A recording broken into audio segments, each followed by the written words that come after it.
Speaker sir, Sridhar గారు మీ మాట తప్పకుండా నేను కూడా ఎల్ఏ మినిస్టర్గా పనిచేసిన ఒక్క సబ్జెక్ట్కే పరిమితం అవుతా, కాకపోతే ఆన్సర్ ఇస్తే సంతోషపడతాను. అట్లీస్ట్ ఇప్పుడు ఏమైందంటే ఇంతమంది సభ్యులు కొత్త సభ్యులు మాట్లాడుతుంటే మీరు ఎల్ఏ మినిస్టర్గా స్పీకర్ గారు 0 ఓవర్ ఒక అరణ్య రోదనగా మార్చకండి. ఏదో మాట్లాడినామంటే మాట్లాడడం కాదు, ఆన్సర్ రావాలి. వ్రాతపూర్వకమైన సమాధానాన్ని మళ్ళీ వచ్చే సెషన్ లోపు సభ్యులకు అందజేయించండి. గతంలో మేము పంపిన ఎల్ఏ మినిస్టర్గా నేను పంపిన, మీరు కూడా ప్రయత్నం చేయాలని చెప్పి కోరుతా ఉన్నాను. అధ్యక్ష, నేను ఈ ఉద్యోగులకు సంబంధించినటువంటి అంశం మాట్లాడాలనుకుంటా ఉన్నాను.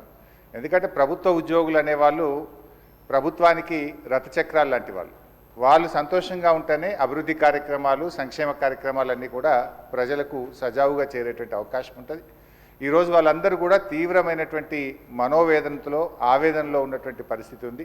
ముఖ్యంగా దేశంలో ఎక్కడ లేని విధంగా ఈరోజు రాష్ట్ర ప్రభుత్వ ఉద్యోగులకు 6 డిఏలు పెండింగ్లో ఉన్నటువంటి పరిస్థితి. అదేవిధంగా పిఆర్సీ అధ్యక్ష, ఈ ప్రభుత్వం వచ్చి 2 సంవత్సరాలైనా ఇంతవరకు పిఆర్సీ ఇవ్వలేదు. ఉద్యోగులందరూ కూడా కోరుతా ఉన్నారు వెంటనే పిఆర్సీ విడుదల చేయాలని. గతంలో కేసీఆర్ గారు 43-39% పిఆర్సీని మా ప్రభుత్వం ఇచ్చింది అధ్యక్ష. అదేవిధంగా ఉద్యోగులకు ఎంప్లాయీస్ హెల్త్ ఇన్సూరెన్స్ స్కీమ్ ఆ రోజు మేము జీవో కూడా ఇచ్చాం. దాన్ని మీరు అమల్లోకి తెస్తామని చెప్పి మేనిఫెస్టోలో పెట్టి కూడా ఈహెచ్ఎస్ స్కీమ్ను అమల్లోకి తేలేదు. దాన్ని కూడా వెంటనే అమల్లోకి తేవాలి.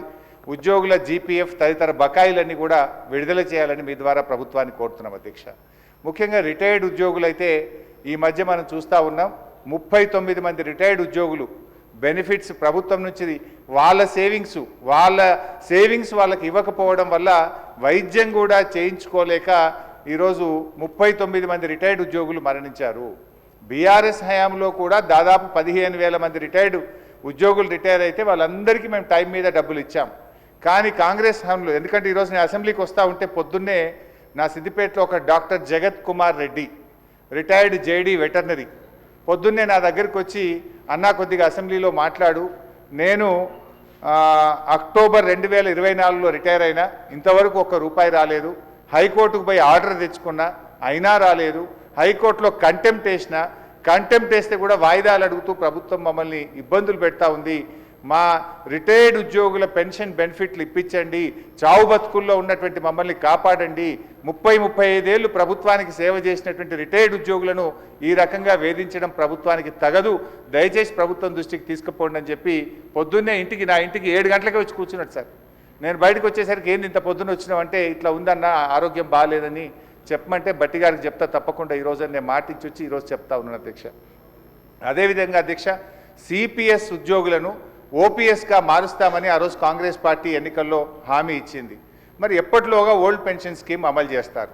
మరి ఈలోపు గత 2 సంవత్సరాల నుంచి సిపిఎస్ కింద రాష్ట్ర ప్రభుత్వం కట్టాల్సిన కాంట్రిబ్యూషన్ డబ్బులను కూడా మీరు కట్టకుండా దాన్ని దారి మళ్లిస్తూ ఉన్నారు. అసలు కాంట్రిబ్యూషను కట్టలేరు, ఓపీఎస్ తేకపోవడం వల్ల 2 లక్షల మంది సిపిఎస్ ఉద్యోగుల భవిష్యత్తు ఈరోజు ప్రశ్నార్థకంగా మారుస్తూ ఉన్నారు. దయచేసి సిపిఎస్ కాంట్రిబ్యూషన్ కట్టండి, ఓపీఎస్ విధానాన్ని ఇచ్చిన మాటకు కట్టుబడి తక్షణమే అమల్లోకి తేవాలని చెప్పి మీ ద్వారా కోరుతున్నాం అధ్యక్ష. అదేవిధంగా పోలీస్ డిపార్ట్మెంట్లో కూడా అధ్యక్ష, సరెండర్ లీవులు 5 సరెండర్ లీవులు పెండింగ్లో ఉన్నాయి. టీఏలు రావట్లేదు, డిఏలు రావట్లేదు, స్టేషన్ అలవెన్స్ రావట్లేదు. మొన్న ఒక జూబ్లీ హిల్స్ ఎలక్షన్ ఉంటే యూసఫ్ గూడ బటాలియన్ మాత్రం సరెండర్ లీవులు, టీఏ డిఏలు ఇచ్చిండ్రు. రాష్ట్రంలో 1,00,000 మంది పోలీసులకు సరెండర్ లీవులు, టీఏలు డిఏలు రాక ఇబ్బందులు పడతా ఉన్నారు. దయచేసి పోలీసులను కూడా ఆదుకోవాలని, గతంలో నేను ఫైనాన్స్ మినిస్టర్గా ఉన్నప్పుడు ఎప్పటికప్పుడు సరెండర్ లీవులు, టీఏ డిఏలు ఇచ్చాం. ఈ ప్రభుత్వం వచ్చిన 2 సంవత్సరాల నుంచి పెండింగ్లో ఉన్నాయి కనుక వాటిని విడుదల చేయండి. ఇలా పోలీసులు కూడా తీవ్రమైనటువంటి ఆవేదనలో ఉన్నారు. పోలీసులకు ఉండే ఆరోగ్య భద్రత స్కీమ్ కూడా బంద్ చేసిండ్రు. మీరు ₹1,00,000కే పరిమితం చేసిండ్రు. పోలీస్ కానిస్టేబుల్ చాలా ఇబ్బంది పడతా ఉన్నారు. ఆరోగ్య భద్రతను పునరుద్ధరించండి, గతంలో మాదిరిగా కార్పొరేట్ వైద్యం పోలీసులకు అందించాలని చెప్పి కోరుతూ, కాంగ్రెస్ పార్టీ ఎన్నికల మేనిఫెస్టోలో తక్షణమే మేము ఉద్యోగులకు పిఆర్సీ ఇస్తాము, పెండింగ్ డిఏలు ఇస్తాము, బకాయిలు ఇస్తాము, ఓపీఎస్ తెస్తామని మాట ఇచ్చి ఈరోజు కాంగ్రెస్ పార్టీ 2 ఏళ్ళైనా అమలు చేయకుండా మోసం చేస్తూ ఉంది. జరిగిన అన్యాయం ఇప్పటికే చాలా జరిగింది. తక్షణమే ఇప్పటికైనా ఉద్యోగులకు, రిటైర్డ్ ఉద్యోగులకు, పోలీసులకు ఇచ్చిన హామీకి కట్టుబడి మేలు చేయండి అని చెప్పి మీ ద్వారా ఆర్థిక మంత్రి, డిప్యూటీ సీఎం గారిని నేను కోరుతా ఉన్నా అధ్యక్ష.